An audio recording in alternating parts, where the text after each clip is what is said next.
Now I welcome Tarun. I request Monica to give a bouquet and start the. Yeah, thank you.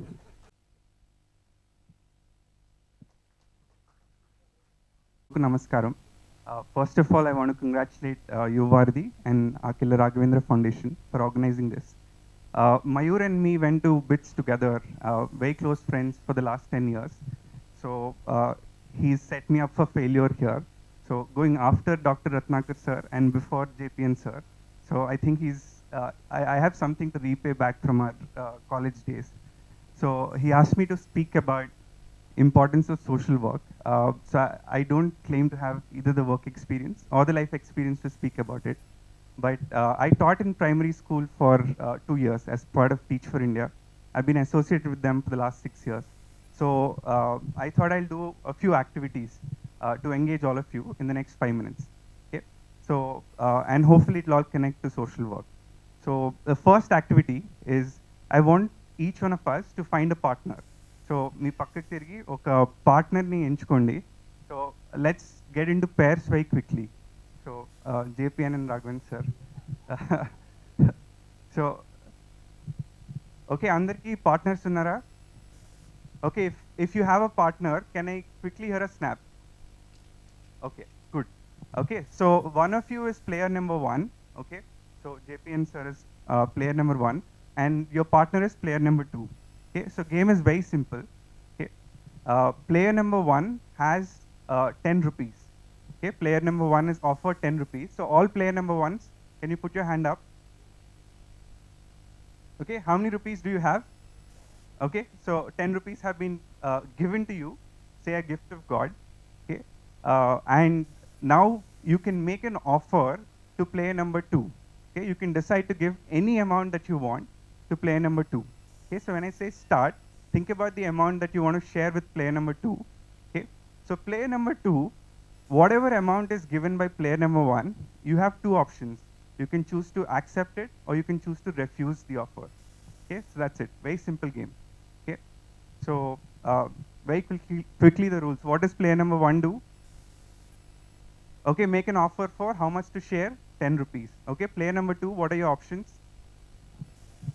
Either to accept or to reject. Okay, so start cheptanu and then let's try this out. Okay, so let's start the game. Player number 1, you make an offer, and player number 2, you can accept or refuse it.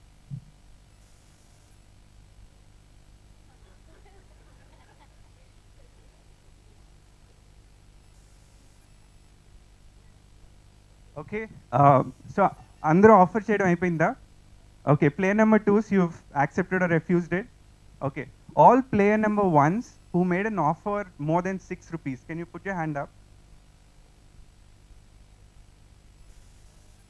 Okay, so that's about 10 people.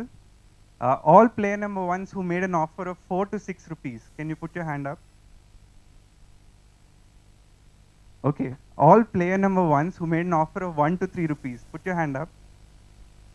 Okay, I think this math is not adding up. So somewhere player number 1s have all kept 10 rupees for themselves. So JPN sir, how much did you offer? Okay, 5 rupees each. So this is called the ultimatum game or the dictator game. So a lot of economists try this in a lab, and they've tried it with children, adults, and senior citizens. What they find very interestingly is economic theory says that I have to maximize my self-interest.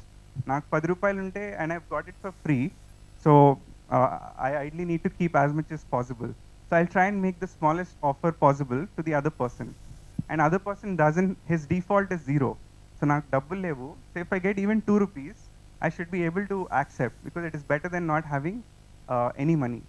So what they found interestingly is whenever anybody makes an offer of 0 to 3, player number 2s typically refuse, right? So consistently, children, adults, senior citizens, ఎవరైతే 0 to 3 offer చేస్తారో, that offer is typically refused by the other person, right? So it refutes a lot of common assumptions in economics that we're all very self-interested, right? And what they found in all social systems is majority of people make an offer of 4 to 6, right? So there is an innate sense of fairness and equity all of us have.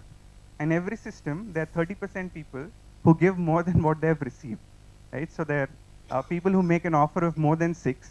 So typically every system, they say, have 20-30% people like that, right? So ikkada kuda the distribution was fairly similar. We had really courageous people who gave more than 6 rupees. And I've done this in a lot of classrooms. I've done this with fellows as well. And I typically end up with the same result. So I think I wanted to, one, do this activity to just to bring home the point that all of us have the capacity to give. There's an innate sense of fairness and justice and equity all of us carry. So whatever little we have, it could be 10 rupees, it could be our capacities. So we are born to give and born to feel for the other, right? So that's the first activity. So the second one, so think of a role model. So మీరు ఎవరినైతే అభిమానిస్తారో or whoever you've looked up to, think about that person in your head. Okay? Okay, you've thought about that person? Okay, so on 3 traits, I want you to rate that person on a scale of 10.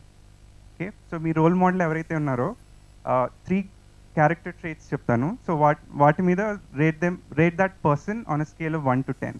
Okay, so first one, courage. Okay, so courage మీద rate this person on a scale of 1 to 10. Okay, done. Okay, second one,